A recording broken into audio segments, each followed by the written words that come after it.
சீதாவை கொடுமைப்படுத்துற அருணோட உண்மையான முகம் முத்துவுக்கு சீக்கிரமா தெரிய வந்து முத்து அருணுக்கு சரியான பதிலடி கொடுத்தா நல்லா இருக்கும்னு நீங்க நினைச்சீங்கன்னா இந்த வீடியோக்கு ஒரு லைக் பண்ணுங்க.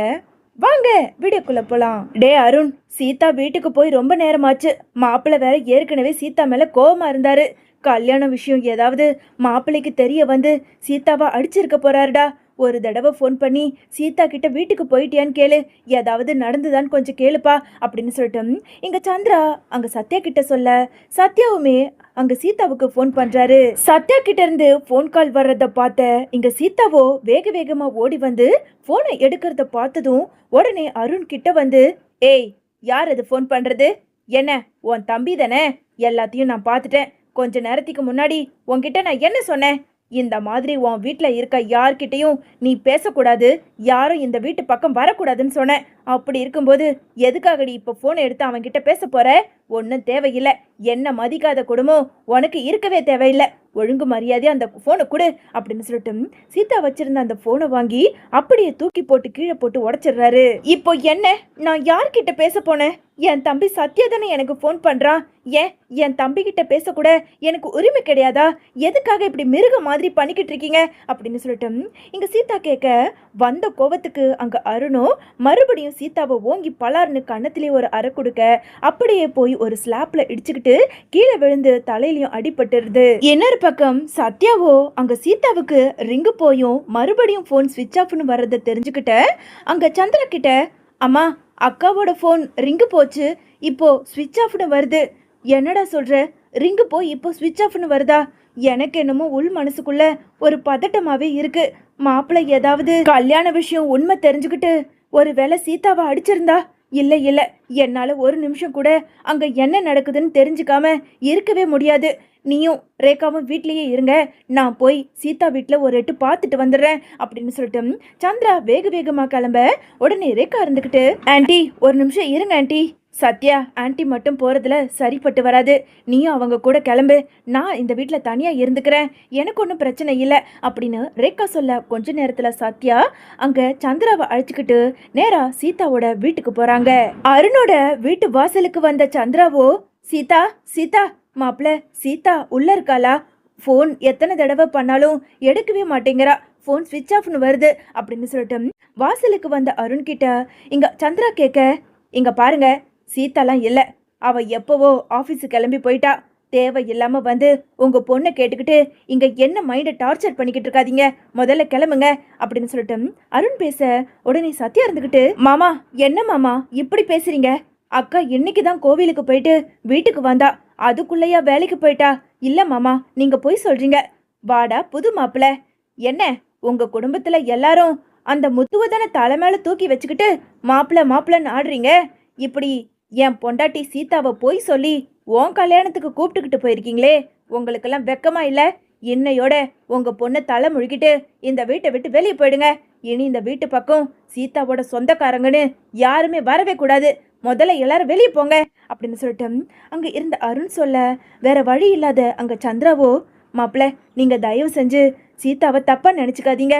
என்ன பண்றது, சூழ்நிலை அந்த மாதிரி அமைஞ்சு போச்சு. சத்யாவுக்கு திடீர்னு கல்யாணம் ஏற்பாடு பண்ணதுனால எங்க இந்த விஷயம் உங்களுக்கு தெரிஞ்சா சீதாவை விட மாட்டீங்களோன்னு ஒரு பயத்தினாலதான் சீதா உங்ககிட்ட போய் சொல்லிட்டா. அதுக்காக தயவு செஞ்சு என் பொண்ணை பார்க்க கூடாதுன்னெலாம் சொல்லாதீங்க. ஒரே ஒரு தடவை என் பொண்ணு சீதாவை நான் பார்த்துட்டு போயிடுறேன் அப்படின்னு சொல்லிட்டு இங்க சந்திரா சத்தம் போட்டு கத்திக்கிட்டு இருக்க. ஆனாலும் உள்ள மயக்கத்துல இருந்த சீதாவுக்கோ எதுவுமே தெரியாம மயங்கி கிடக்க. இன்னொரு பக்கம் இங்க சத்யாவோ அங்க அருணை பார்த்து, மாமா தயவு செஞ்சு அக்காவை கூப்பிடுங்க. சத்யா நான் உன்கிட்ட தான் சொல்றேன், உன் அக்கா சீதா இந்த வீட்டுல இல்ல, அவ எப்பவோ ஆபீஸ் கிளம்பி போயிட்டா. வேணும்னா நீ ஹாஸ்பிட்டல் போய் பாத்துக்க, நீ முதல்ல கிளம்புங்க அப்படின்னு சொல்லிட்டு கதவை அடிச்சு சாத்த வேற வழி இல்லாத சந்திராவோ அழுதுகிட்டே அங்க சத்யாவை அழைச்சிக்கிட்டு கிளம்பி பாதி வழியில வந்ததும் இன்னொரு பக்கம் அங்க அருண் வீட்டை பூட்டிட்டு வேக வேகமா அங்க பைக் எடுத்துட்டு கிளம்பி போறத இங்க அருண் பாதி வழியில நின்று எட்டி பார்க்க அருண் போனதை தெரிஞ்சுக்கிட்ட இங்க சத்யாவோ சந்திரா கிட்ட, அம்மா ஏதோ ஒன்று தப்பா நடக்கிற மாதிரி இருக்குமா? அது எப்படிம்மா சீதா? இன்னைக்கு டயர்டா இருந்திருப்பா. வந்ததும் கண்டிப்பா அவ ஹாஸ்பிட்டலுக்கு கிளம்பி போக மாட்டேன்னு தான் சொல்லிட்டு வந்தா. ஆனா மாமா என்னன்னா, அக்கா எப்படியும் ஹாஸ்பிட்டல் கிளம்பி போயிருப்பான்னு அவர் போய் சொல்லிட்டு போறாரு. என்னமோ தப்பா நடக்குதுமா. நீ வாமா, நாம ஒரு எட்டு மறுபடியும் போய் அங்க வீட்டுல பாப்போம். அருண் மாமா இப்பதான் வெளியே போறாரு, வாமா அப்படின்னு சொல்லிட்டு சந்திராவை அழைச்சுக்கிட்டு சத்யா மறுபடியும் அங்க சீதாவோட வீட்டுக்கு போய் பார்க்க வீடு பூட்டி கிடக்கிறத பார்த்து, டேய் சத்யா, உள்ள யாருமே இல்லாத மாதிரி தாண்டா இருக்கு. மாப்பிள்ளை திரும்ப வந்துட போறாரு. நாம வேணா போயிடலாம். ஒரு எட்டு போய் அங்க சீதாவோட ஹாஸ்பிட்டல்லையே பார்த்துடலாமே. அம்மா இல்லம்மா, ஒரு நிமிஷம் இரு அப்படின்னு சொல்லிட்டு சுத்தமுத்தம் அந்த வீட்டை ஜன்னலெல்லாம் திறந்து பார்க்க அங்க சீதா மயக்கம் போட்டு ஹால்ல விழுந்து கிடக்கிறத சத்யா பார்த்துட்டு, அம்மா அம்மா, அருண் மாமா சரியான ராட்சசம் போல இருக்கு. உள்ளதான் சீதாக்கா மயக்கம் போட்டு கிடக்குது, தள்ளுமா அப்படி அப்படின்னு சொல்லிட்டு வேக வேகமா வந்து பக்கத்துல கீழே கிடந்த ஒரு கல்லை எடுத்து அந்த பூட்டை உடைச்சு உள்ளேயும் போக அங்க மயக்கம் போட்டு கிடந்த சீதாவை பார்த்ததும் இங்க சந்திராவுக்கும் அங்க நின்னுகிட்டு இருந்த சத்யாவுக்கும் ரொம்ப அதிர்ச்சி ஆகுது. ஏய் சத்யா, என்னடா இது? மூச்சு பேச்சு இல்லாம அக்கா இப்படி மயங்கி கிடக்குறா. முதல்ல இவளை தூக்குடா, ஹாஸ்பிட்டலுக்கு போலாம். சீதா சீதா எழுந்துரு சீதா அப்படின்னு சொல்லிட்டு பதட்டத்தோட சீதாவை என்னதான் அங்க சந்திரா எழுப்பினாலும் சீதா மயங்கி கிடக்கிறத பார்த்ததும் சத்யா வேக வேகமா தூக்கிக்கிட்டு ஒரு ஆட்டோ பிடிச்சு நேரா ஹாஸ்பிட்டலுக்கும் போக ஹாஸ்பிட்டல்ல சீதாவை ஒரு வழியா அட்மிட் பண்ணி அங்க இருக்க டாக்டருமே அங்க சீதாவை ஒரு வழியா சரி பண்ணி தலையில கட்டும் போட்டு கொஞ்ச நேரத்துல உங்க பொண்ணு கண் முழிச்சிருவாங்க. அதுக்கப்புறமா எதுவா இருந்தாலும் நீங்க உங்க பொண்ணு சீதா கிட்ட பேசலாம் அப்படின்னு சொல்லிட்டு டாக்டர் போக இங்க சத்யா முத்துவுக்கும் மீனாவுக்கும் ஃபோன் பண்ணி நேரா விஷயத்த சொல்ல முத்துவும் மீனாவும் ஹாஸ்பிட்டலுக்குமே கிளம்பி வராங்க. அத்தை அத்தை என்னாச்சு அத்தை? எதுக்காக சீதாவுக்கு தலையில அடிபட்டு அருணோட வீட்டுல மயக்கம் போட்டு கிடக்கணும்? ஏன் அருண் கிடையாதா அப்படின்னு சொல்லிட்டு முத்து பதட்டத்தோட கேட்க, மாப்பிள்ள அது வந்து சத்யாவுக்கும் ரேகாவுக்கும் கல்யாணம் நடக்க போற விஷயம் அருண் மாப்பிள்ளைக்கு தெரிய வேண்டான்னு சீதா சொன்னதுனால தான் நானுமே அவ பேச்சை கேட்டுக்கிட்டு நேரா உங்க பாட்டி வீட்டுக்கு கூட்டிட்டு வந்துட்டேன். அப்பவும் அவருக்கு மூக்கில் வேத்த மாதிரி நேரா உங்க பாட்டி வீட்டுக்கு வந்தாரு. எப்படியோ சமாளிச்சு நாங்க எல்லாரும் அவரை அங்கிருந்து அனுப்பி விட்டுட்டோம். அதுக்கப்புறம் கல்யாணத்தெல்லாம் முடிச்சுட்டு காலையில சீதா வீட்டுக்கு போறேன்னு சொல்லிட்டு போனா. கடைசியில பார்த்தா என் மனசுக்குள்ள என்னமோ உறுத்துச்சுன்னு சொல்லி வீட்டுக்கு போய் பார்த்ததுக்கு அப்புறம் தான் மாப்பிள்ளையும் இந்த மாதிரி சீதா வீட்டில் இல்லவே இல்லைன்னு போய் சொன்னாரு. அதுக்கப்புறம் சத்யா வீடு உள்ள எட்டி பார்த்தா இப்படி மயக்கம் போட்டு கிடந்தா.